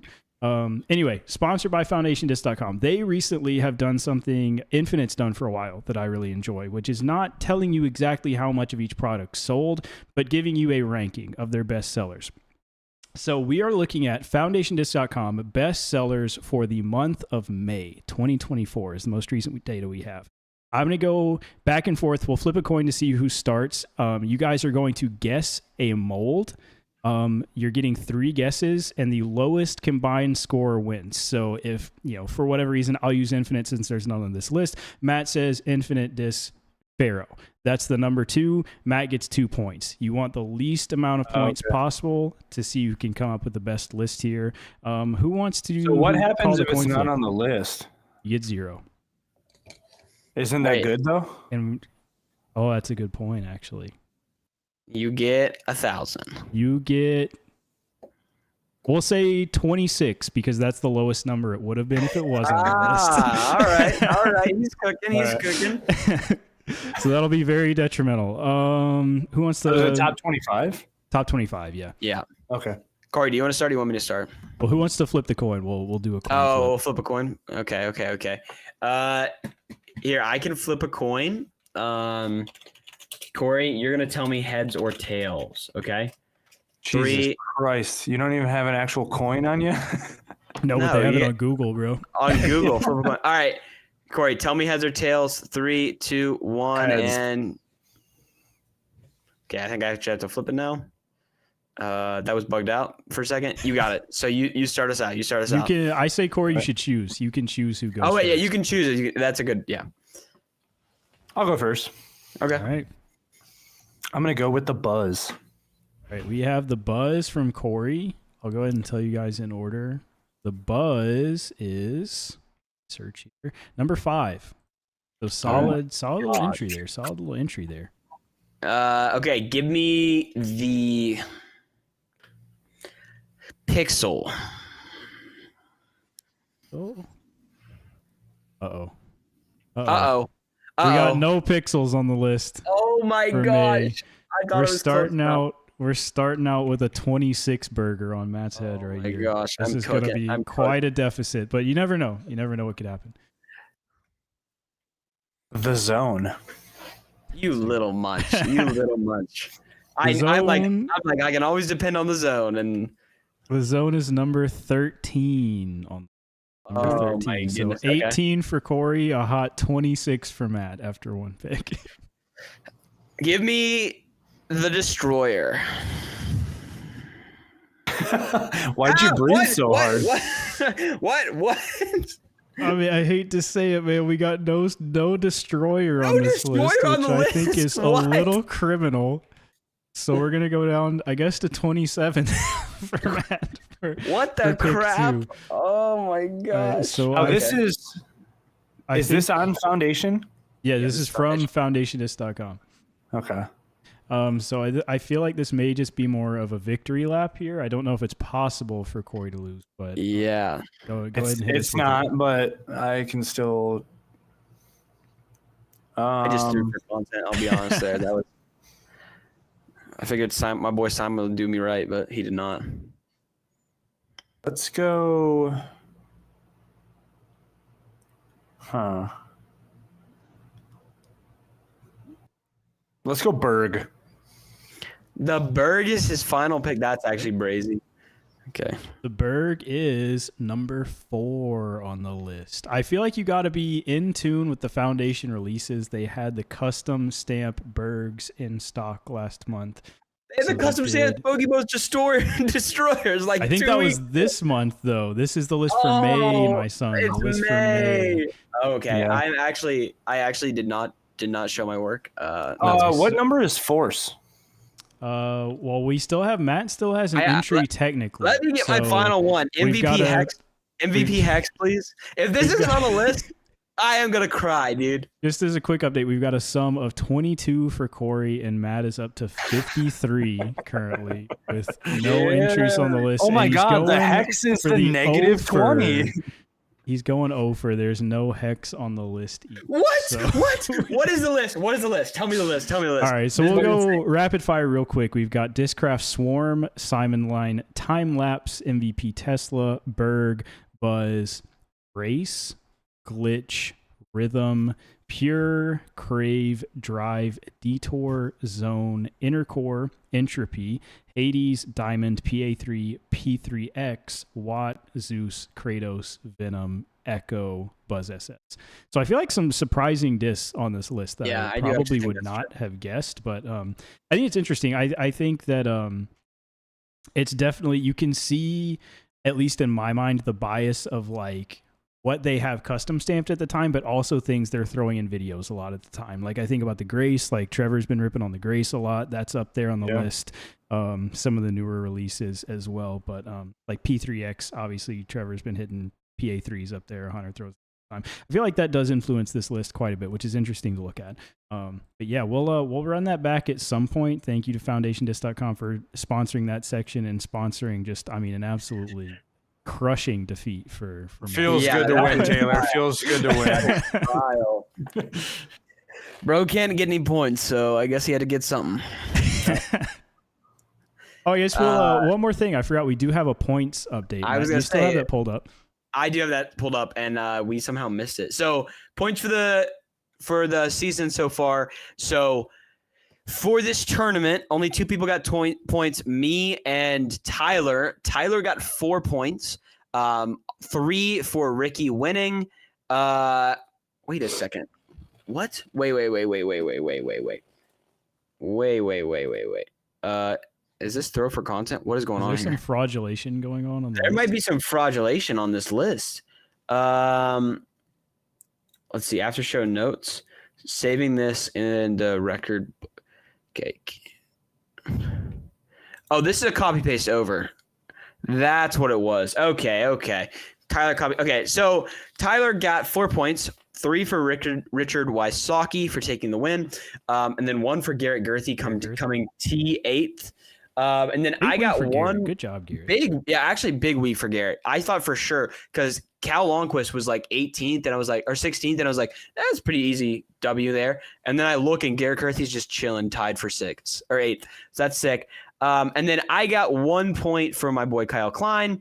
And we had some slip ups. Taylor didn't even have Kale LaVisca playing. Yeah, Gannon sold for content, and Gannon sold for content. Shout out! I was also. Did somebody pick Ezra Aderhold, or did I pick Ezra Aderhold? You picked Ezra Aderhold. A solid tied for 93rd. Thank you. Oh my gosh! Really, that is really helping me out. So I got Tyler got 4. I got 1. So that brings our new total to, I think this is accurate. Tyler has 22, and I am chilling at 13th. For a total that comes to me at 13th, Corey at 14th, Taylor at 19, and Tyler at 22. So Tyler kind of pulled ahead with that one, but a lot of the season left. So you're talking crap about me not getting any points, and yet I'm still ahead of you. I'm still ahead of you. Here's the thing. I'm trending upwards. I'm trending upwards. It's going up. I'm just chilling. I'm chilling. I almost did amazing by getting Kyle Klein for the W. I thought I tuned in when I first started watching. I was like, I'm about to hit Kyle Klein for the W. He had like 2 strokes or something, and then it was all gone. It was all gone by the end of it. But that's how it goes. Yep. Life comes at you fast. Well, there's the points update. We're not going to do picks for the Swedish Open as it is not a full field, but we'll be checking that out. I will be watching live. Corey will be watching Joe Mezer. Lingonberry. Excited to see the course. But with that, thank you guys for watching. Again, like, comment, share, subscribe. Do us a favor. Check us out on Spotify and or Apple Podcasts. If you are a listener there, we do post there as well. One more thanks to foundationthis.com and just Foundation in general for helping put us in this show together. And we'll see you next week. I guess. Bye. Nice, clean. What's that record time at? That was right at 56 minutes. That is so clean. That is so clean. I love that. I couldn't pull it up fast enough, but I was gonna say, and if you really want to help us out, shoot Hunter Thomas a text that unfinished business at 540 and then like have it clip. That would be so good. Hey, you guys see this Foundation Disc Golf app they just popped out? I did see. Yeah, I already have it.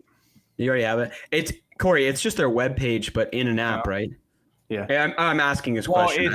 It's kind of. It's a mix of their webpage and also. Do you remember the DGN? Like, do you remember DGN? Yeah, I'm aware of what it is. Yes. Oh no, not DGN. Sorry, wrong acronym. FDG. It was like Foundation's like news website. Oh, I remember that. Yep. It's like a mix of that. So it looks like that. Okay. But can you get to all the articles on there? I still look at those articles occasionally. It's got collections, rewards, wish list at the bottom. Yeah, Scott in the chat saying that one quick. We're cooking around. We're trying to see if we like a little bit shorter. Yeah, we like a tight. See what happens. Yeah, I think I rock with it. I think I do rock with it because I don't know. I think it makes it nice and really tight, really condensed. You're not waiting around for anything. You're not getting any pauses. We're kind of trying to, cook that. And then over time, in my head, I would honestly like the live experience to be a little more unique for live viewers. So like as more people are involved, consistent questions, talking after the fact, kind of exactly like we do with you, but imagine that, but more of you. but they're not There's all 30 named Scots Scott. in here. More, they're actually- more Scots. They're actually unique individuals. That's the goal. And not a figment of our own imagination. Yep. Yeah. Corey, how is Trophy Lakes, dude? It's great. Is it great? It's great. It's really long course. Is it actually? Yeah. I don't know how. Well, you have to walk. You have to walk around some lakes. So it's not like throwing is a lot. It's a lot of throwing. Oh, It's- no. Like the entire course itself is huge. I will say there's a couple holes that I think the par was like off. Yeah. Like it was like somewhere around the 500, like four, like high 400s, low 500s, and it was like a par 3 or something like that. Like it was like weird, but course itself is blast. Mm-hmm. Somehow I finished my putt on 18, turned the camera off, and then it just started downpouring. And there was no clouds in the sky up until that point. It was crazy. And then, like I said, I played Park Circle like 5 times, something like that. Yeah. The last time I literally just pulled my putter out because I was like so sweaty, and I was like, I'm playing putter only. And I think more people need to play putter only and find out how far they can actually throw a putter. Dude, I was like, yeah. I was just gonna say I have like the range that I will throw my putter, but then like you don't realize like, oh, you can throw it a lot farther than that. Yeah. No, you're right. I literally texted my buddies like 2 days ago. I was like, hey, we should play a putter only round sometime soon. I was like, because I feel like you'd be like, the thing is, the putters are so slow in speed that you can air them out super high and they just keep going, Forever. Mm-hmm. Oh, also real quick too, Matt, I was going to say, I like doing the buy sell as a weekly thing because I think that is like the perfect format for like a YouTube, just to cut out each episode. Yeah, I really like buy sell. Yeah. So the podcast I got it from was a esports podcast that I like forgot existed, and they haven't been posting in a while. They haven't posted in like 2 years. But I was re-listening to episodes, and I was like, I kind of like this. Now they do it from the concept of they're trying to lose as much money as possible. So it's the same exact concepts, but It's flipped. buy and sell get flipped. But it's also low key a little more confusing than I wanted it to be from their concept there. So Hunter and Trevor have done it. Like they're like, this is the whatever weekly esports pod or esports buy sell, but with the goal is to lose as much money as possible. Instead of how do you lose money? By buying selling things that are bad and selling buying things that are good. things that are good. So take my take where I said, they just flipped it. Yeah, they flipped it. So Okay. it adds a level of, it's kind of funny, but it's confusion and they don't even follow it necessarily. So I was like, let's get that out of there. But I do like they literally half the time I actually might like round robin style more where each of us go through our buy and then each of us go through our sell. But it just gives them the opportunity to talk about a little event that isn't like crazy big and still dig through a lot of the stuff with it. Which is why I kind of like it. Boys, I signed up for the Glitch World Championship qualifier this weekend, so that's gonna be fun. I'm not winning, and if I am winning, I think it's at the exact same time I start this new job, so I'm not going. I can tell you that for a fact. Hey, I know I just started, but let me take some. I had a strong chance of winning, but it was on a day that I couldn't play the tournament because there was 2 of them near me. The first one I found out, like, I was like, oh, I should probably check out the glitch qualifiers. And it was like that day. I was like, okay. So I missed that one. And then the other one was at this course, Firefighters Park, which is, do you guys remember the video that I said, like, should you actually buy my disc? And it was like, oh, the torque one? Yeah. Mm-hmm. It's that course. They're all like really, like all my friends have aces at that course. Yeah. Like, that's how easy and manageable it is. And I definitely think that I could have taken it down, but there's no way that I have like most of the week off for Deglow, and then the next week I would have to fly to Maple Hill to play in a tournament. Yeah. Yeah, I only signed up because the tournament director reached out to me because I know him and we talked about it. He's like, "Hey, the registration closed, but like, you want to sneak in anyways?" And I was like, the registration closed while I was in Cincinnati with Corey, so I just forgot. And I was like, "Oh yeah, sure." But he was like, "Hey, I can't get anyone to sign up for this tournament. There's 10 people. We need 16 to do it." And a bunch of TDs were like, "Bro, just wait. Trust me, they all sign up last second." And then we instantly went to 24 people. And I was like, "Yep, that's how it goes." That's just how it works. But especially around here, it was like, there's not even that many people who play disc golf. So he kind of needs to, like, you know, that was a reasonable fear for him. And then I played a golf course style course on Friday, and it was 92 degrees and hot, and I got a rash, and my buddy had to sit down because he almost passed out. However, it was actually super sick. Do you guys have any? This is a real question. I was trying to get to it. Do you guys have a lot of hazard at your courses, or any hazard at your courses? Taylor might not, as he has less. You know. You do have one piece of a hole that I think it should be OB, but if it's OB, the hole is incredibly hard, so it plays as hazard. Like this is my home course. So when this year they played it as hazard, but that's all. Just that one. Can you describe it? So it is a 300-foot straight-ish shot. It turns a little bit to the right off the tee. But you've got tee pad, walking path that is probably like 2 feet to the left of the fairway. And did you throw a forehand in your practice round? Okay, I can link you a video though. There's a couple trees by the basket, yeah, like big trees. Yeah, okay. Because what I was going to ask is, what constitutes OB over hazard? Because I think there's only maybe one course around me that has hazard, and it's like almost a ring around the green. I think it used to be bunkers because it used to be a golf course. I think it used to be bunkers. It's now like wild grass where it's like slightly taller, but it has like the white line and the stakes. And I think depending on the tournament, it either plays hazard or it plays OB, but like for it to play OB, it's really dumb because if I go OB, then I just walk towards the basket with my meter, and then I have like a 10-foot putt. So like, why wouldn't I throw from inside the tall grass? Yeah, that's exactly what mine are. You're thinking of a different Corey. I just timestamp linked you a shot on said hole, and it's actually the thumbnail of this video. But if you pull this up to the walking path, and the left of it is the hazard, and then the road is OB on the right. Yeah. Oh, I see. Yeah. So anyone hitting off those trees insta goes OB. Yeah, you're just OB.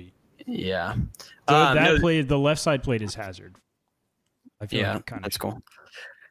Yeah, no, the course I played had OB and hazard, and I personally am a big fan of that. So the hazard was the exact same thing as Corey's, where it's bunkers in front of the green, and my buddy's like, I don't want to play that, dude. Like, we don't have hazard in disc golf. And I was like, if you went anywhere other than mountain disc golf, you would have hazard, and you'd be like used to that style of playing. And I was like, I personally like enjoy. I was like, we don't have to play hazard, but there was a couple bunkers, and in my opinion, I like it because it's like you have to commit. The shot immediately afterwards, if you go long, you go down a hill. So you have to commit to the perfect in between of hit it at the basket. You don't really have a bailout method unless you just want to lose a stroke by throwing a putt over the hazard. I think hazard makes more sense in disc golf unless it's like you can lose your disc in that location. Yeah. I think also you should have to stand still. Yeah, that'd be cool too. Dude, preach. To your point of it being extremely high, the high was 102 here. We are. We're Dude, this is the hottest it's ever been in my area, like ever. They're like, hey, and I was running a kids camp our church does, where I just had like 20 volunteers coming and having kids, just like 30 kids play dodgeball for an hour in the heat. And I'm like, dude, just please make sure these kids are just draining water. Like all these kids are wearing bandanas for some reason. I don't even know where they got them. And they're soaking them in in our water and then just putting them on their heads. And I'm like, whatever, just survive, brother. But I played that and it was I played that, was super sick, and they were like they're doing so much work on it, so it's kind of cool. But yeah, I like Hazard. Tyler has Hazard on a couple of the courses up his way, and Tyler has Hazard and a lot of OB on the one course I played a tournament at, and I just like it because I'm like, I also probably like it because I don't throw as far, and I can, it kind of prevents the long throwers from throwing just a crazy shot, because they'll go OB. But Tyler makes a good point. I didn't even foul, but like you still get the penalty, but there's the discussion of like, oh, is this OB? Where am I taking this out from? Oh, I can back up like 100 feet from the OB. Like, take your penalty. Mm-hmm. And also, most OB should be stroke and distance. Like you should have to throw from the tee pad again. You think, yeah. Scott says soccer ref passed out today in Kansas City during a Copa America game. Yeah, dude, it is just crazy. We're cooking. What is Taylor? What is the temperature in your area in like January? I know we had this conversation in January, but I forgot. It can get decently cold still. I would say like mid 50s for the most part. Yeah, that's still. I would say that's like cold for us. Yeah. If I got to wear a hoodie, Yeah. Trevor's latest video is just so funny. He's like, it looks really dark out here. I'm out here at 5 a.m. or 6 a.m. It's going to be 82 degrees in 3 hours. I don't want to be outside. Yeah, like I got up this morning specifically, like this is the hottest day we've had by far. I let my dogs out at 8 a.m. I was like, bro, it is hot. Like, what is happening right now? Yeah, you're cooked. I've been playing at like 6 a.m. lately. Yeah. That's why I was like, I played around at like 8 o'clock at night because I was like, it doesn't get dark till 9, and I'm like, that's the latest I can do it without going anywhere there. But I'm also a freak and love to be like dripping sweat. Like I'd rather it feel like I'm in a sauna than have to wear like a hoodie while I'm playing. Yeah. I'm not that far, but there's something special about just mentally knowing like I'm about to punish my body real quick. I'm about to pass out. Yeah. Dude, I'm thinking the opposite. The most goated disc golf weather in our area is where you go hoodie and shorts, and it's just cold enough. And it's that way. It legitimately is that way from like end of August until like end of October, and then comes back for all of spring. So, but that's kind of just, I don't know. That's the way we like it. So we're used to it. Corey, how long are you in Charleston? Like when you leaving? Tomorrow morning. Oh, okay. I had to work. They paid for 6 days, and if I work a weekend, it counts as 2 days because it's not normal hours. And the company is shut down right now. Like they have their like normal yearly shutdown. So I had to go this weekend so that I can get my stuff ready for when they go back to production. So okay. That makes sense. Yeah, Saturday, Sunday, yesterday, today. Finished today. Actually, I was finished yesterday, but came in today to like spruce things up, and I'm leaving tomorrow morning. And I thought somehow it was going to be like less than an hour flight, but I have a layover in Atlanta. Oh, heck no. So I was like, dang, dude, it's going to be a quick flight back, and then it's an hour to Atlanta, and then an hour layover. And then an hour and a half or hour, whatever. Mm-hmm. I always got so annoyed the whole time with my flights from Nashville to Atlanta, and then like had layovers in Atlanta because that flight was 25 from Nashville to Atlanta. I also have to go south to go north. So I had to go to Charlotte. Go back. Not Charlotte. For some reason, my brain and United States is just. He's not cooking for him. Just go to Charleston? I think. Maybe it is Charlotte. I don't know. He's cooked. There's an airport in Charlotte, is there not? I remember us looking at that, but I don't know. Surely there's an airport. Surely. Yeah, they have an airport. It's a huge city. Yeah, I figured. That's why I was saying surely, man. Surely they do. Mm-hmm. You know? Surely there's planes. Is that an airplane's natural habitat? Charlotte, North Yeah, Carolina? actually. No, I think it's Atlanta. Yeah, Or it's Atlanta? actually facts, bro. It's like the the different temperatures there. It kind of works out best for them before they migrate south, and then you're good from there. I was gonna say something else about disc golf, but I totally forgot. Oh, this course we played, my buddy was throwing. I'm not kidding. Like typically, I would. In the past, I've been a bad player. Obviously, like whatever. But especially since we got back from Charlotte, for some reason, I'm just twice as good as I used to be, and I don't understand why. But my buddy, I'm not kidding, is just threw his marble off of every tee, fully turned it over into the bushes, look for 20 minutes. And it was every single that's time. the worst. It was like, and he's like the guy who's typically good.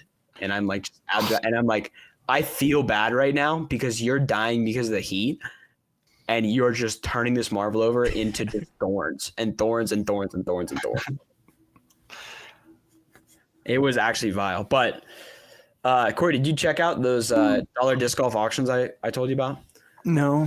That boy is still triple posting a Birdie Disc Golf Supply Premium Marvel that no one will buy off him for $10. What color? It's like a yellow cream color. It's not a good looking color in my opinion.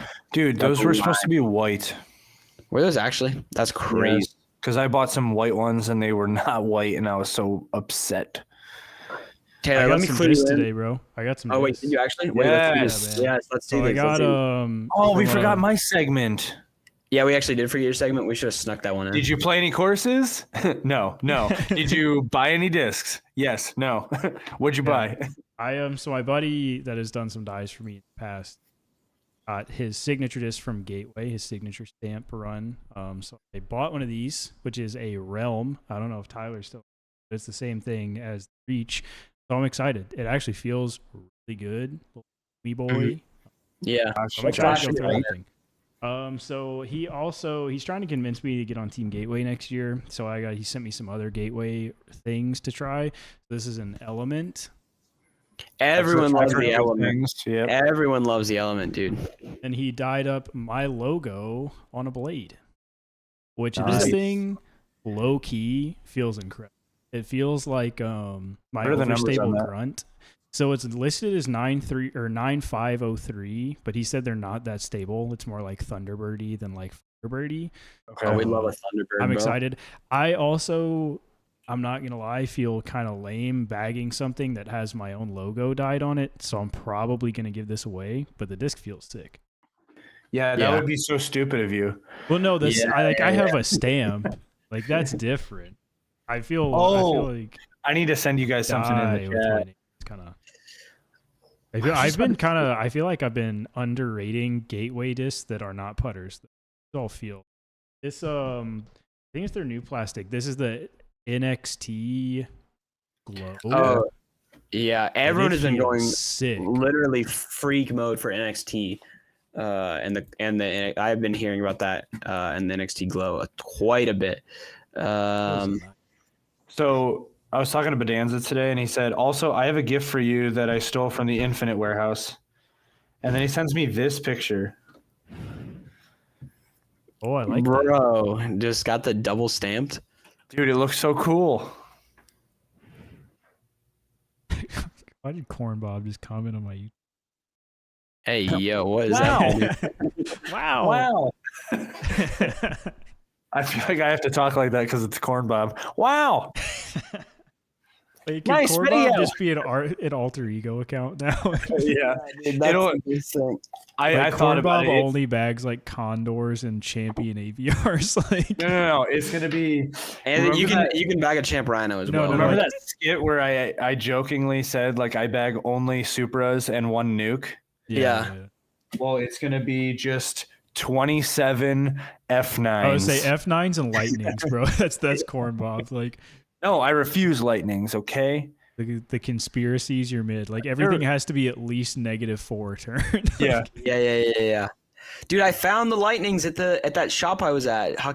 Hocking Hills, but that lady in there was it was like whatever their DX would have been, because that was the one I sent you guys a picture of. It was like super base plastic, and I was like, do I buy one of these or does it not matter because it's just a full weight Lightning and none of my impression. Yeah, I don't know what it's gonna do if it's full weight. Yeah, I thought of that. She wanted me to buy some, dude. I was not leaving that shop without buying something. Yeah. She literally was like, "What do you want? What do you need?" And I was like, "I just lost a Supra, flippy mid range." And she goes, "So is that overstable or understable?" And I was like, understable. And she instantly just slapped a fuse in my hand and something else. A mid? Yeah. A fuse in mid. Yeah. Oh, and a Svei. Castle Svei, and she's like, "Which one do you want?" And she was like, "I didn't have the hard together. I have a stack of Supras at home." I'm like I'm on the team. I can get these for infinitely cheaper than you can sell them to me for. But I got a pipeline, so that works. I also forgot about the pipeline. I'm so wrong for that. It was because I had that green one, and I was like afraid to throw it because I was going to lose it on some holes.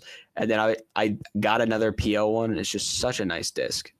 Taylor, you got to get on the pipeline gang. If Taylor gets.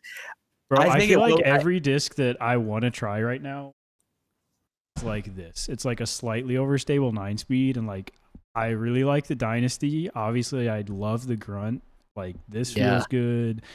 Pipeline feels good. I gotta buy Corey's disc at some point when I'm not broke. That probably feels good. Torque's fun. It does feel good. It does feel good. I think you would probably get a cleaner backhand flight out of it than a lot that I've seen. But I think that's why I like it, is because you could do both, because it's like domey enough, but it's not too domey. I throw that stuff for forehand a lot. Yeah. Yeah. You're absolutely right there. Yeah, it is domey though. I don't know. I swap out a Firebird all the time because I'm like, I could just throw more flex on a Firebird to get the same thing, and it feels a little better in my hand. But there's no way that this kid is ever going to see this, but shout out to Brennan McCarley. He's from Ohio, and he somehow stumbled upon my video of it was like a little 9-hole course in Ohio for when I did the Extreme, is like the already made Zone OS.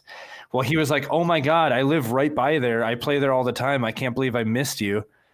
And he's like 13 or something like that. He has been commenting on my older videos saying, "Hey, I just uploaded a new video. Can you check it out?" And it's like a 13-second video of him throwing a forehand. And he's like, "Can you please help me with my form?" So I've literally been like coaching this kid through like comments. Incredible. And it's so funny. And he's like, "Yeah, like the other day I threw a forehand like over 300, but I can't get it consistent, and I don't know what I'm doing wrong." And it honestly, it looks fine.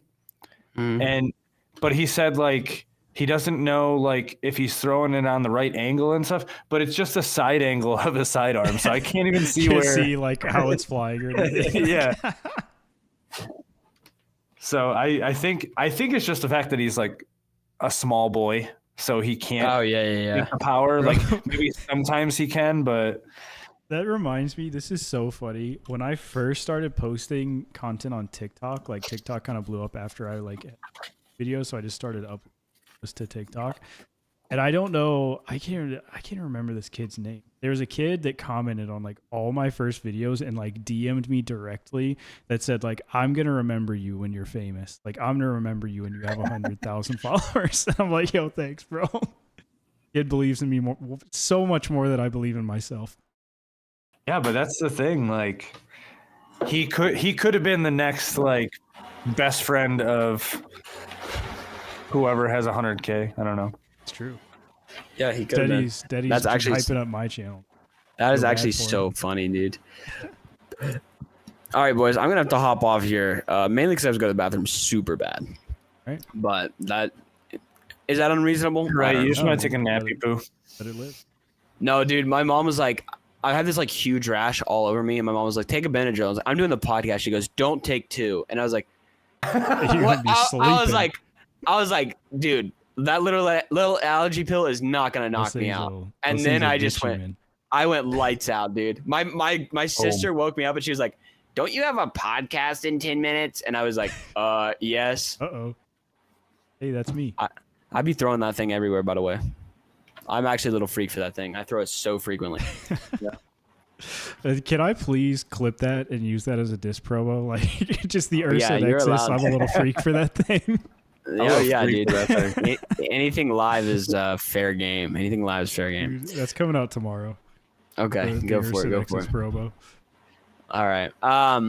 Yeah. Hey, you literally did convince me to buy that disc, and I will probably buy more at some point because I actually throw that thing so much. But all right, that's it for me tonight, boys. I will talk to you next week. Bye bye. Good show. Bye. I feel like we busted down. Yeah, that was Bye, a boys. solid one. Mm-hmm. Bye. Are you staying on? I'm gonna go. Okay. Because I got nothing to do. I'm in a hotel room. Bro, we should set up for the pod at some point the multiplayer disc golf valley. That'd be sick. All right, I'm sending the link as soon as we get off. Like, let's play. Okay, so I want to do a podcast that is literally only trivia, like an hour long of different like trivia, just games. just different games that we've done. I feel like that would be so fun. Well, we should make that like either an annual or like once a month like podcast. I think it should be once a month because I personally would love. Like, do you listen to any non-disc golf podcasts? Not really. No. There's Waveform, which is MKBHD. Mm-hmm. I don't know if you know who that is. Marquez Brownlee. Yeah, my old roommate in Nashville was also an AU professional player. So. Oh, okay. Yeah. Well, he has Waveform, which is him and his buddies just talk about tech and stuff. Yeah. But they always do a trivia. They do like, I think they have like 3 or 4 different ads like throughout the 2 hours or whatever. But right before every ad, they do a trivia, and at the very end, they'll give away the answers. And it's always I like that format too. It's always cool to be like, all right, like first trivia question is, how many Model 15 Pros did Apple sell in the initial release month or whatever? And it's just some random, I don't know, whatever. But it's like stuff like that. Well, I think if we do a monthly like trivia show where it's just like, let's go. I love that. Because I would listen to that. I feel like. Yeah. And then also last question. Have you ever gotten to the point where you like just knew your bag was like locked? I feel like I think it is, and then all of a sudden it's not. Well, okay. Is it the disc is wrong or the slot is wrong? Is it just like a slot that you keep switching the No, like, yeah, different definitely molds? that. Like I have just like multiple discs that realistically do the same thing, and I just cycle them indefinitely. But like, yeah, the shot shapes are the same. Yeah. Okay. Because that's kind of how I got the idea of like the What If series is like I can switch out for whatever company and just find the discs that fall in the slot. But also I have 0 discs in my bag right now that don't need to be there. Like every single slot is. I feel like I almost feel the same where like there's not a disc that I can look at in my bag and be like, I don't need that. Yeah. Like the only one that is like there and doesn't really need to be there is I have a third pipeline, but it's more or less like this is the one I use because I don't want to lose the Red Wings one. Right. I think the only slot that I feel that like I could feel that way in my bag right now is my super overstable mid, my like 5403. Yeah. Whereas like I could just probably throw my like 3303 hard and kind of do somewhat the same thing, but different.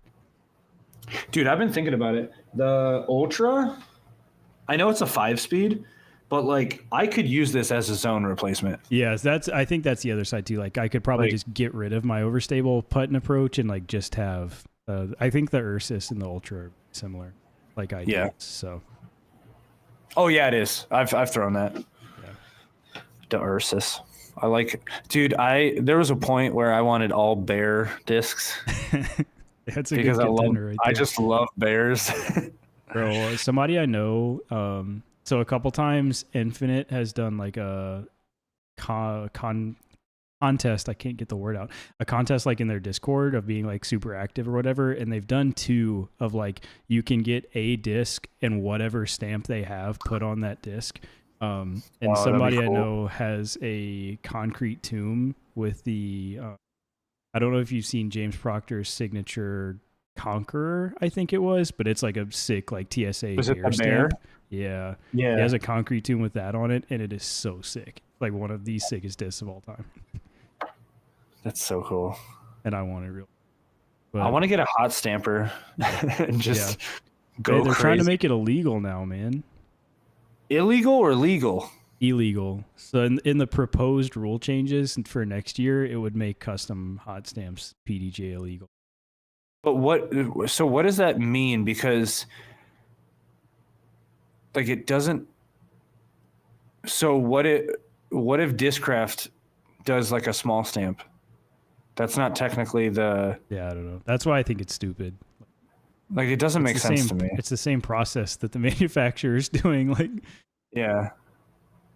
I wonder if they think people are like trying to alter their disc by like hot stamping like 40 times on one disc, like like just melting the middle. Yeah, dude, this thing just so bombs. So overstable. I just melted it with my hot stamper. Yeah. I don't know, man. A lot of that stuff doesn't make any sense. I saw the bath. I don't play PDGA rating or PDGA sanctioned events anyway. Yeah, I do like a few a year. It's funny. Matt always brings up like, "Oh, did you log in your points for Finish Line?" And I'm like, "I've never done that." that ain't me, Chief. Because I think what that is like, it gives you credit towards the shop.